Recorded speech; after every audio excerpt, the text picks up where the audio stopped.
अब अरु कुरा नि मलाई एड गर्नु पर्यो जस्तै बडीमा बडी ओपन भइसकेपछि बडीलाई क्लोज पनि गर्नु पर्यो यहाँ बडी क्लोज अब यहाँ भित्र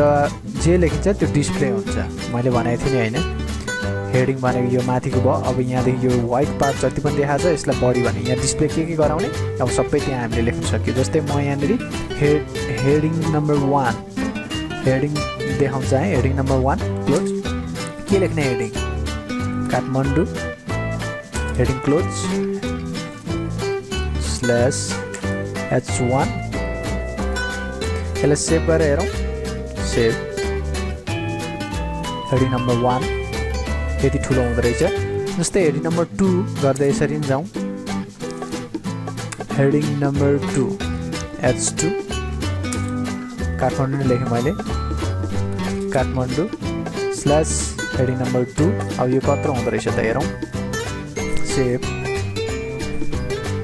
यो भन्दा अलिक सानो भयो यो यसरी गर्न सकियो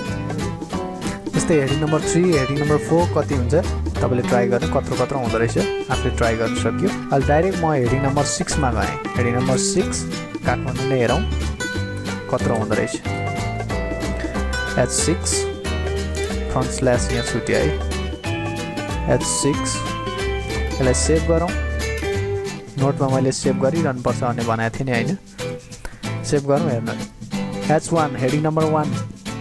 यत्रो हुँदो रहेछ हेडिङ नम्बर 2 यत्रो हेडिङ नम्बर 3 हेडिङ नम्बर 3 हैन यो हेडिङ नम्बर 6 हो 6 यत्रो हुँदो रहेछ अब 3 4 5 कत्रो हुन्छ तपाईले ट्राई गरेर हुन्छ अब तीनटा छ जस्तै यो दुईटालाई मैले यहाँदेखि हटाइदिनु पर्यो मैले क्लिक गरेँ ब्याक स्पेस अथवा डिलिट जे पनि दबाउन सकियो अब यसलाई सेभ गर्ने मोडिफाई गरियो नि हैन अब त्यो एउटा मात्र डिस्प्ले हुनु पर्यो सेभ ठीक छ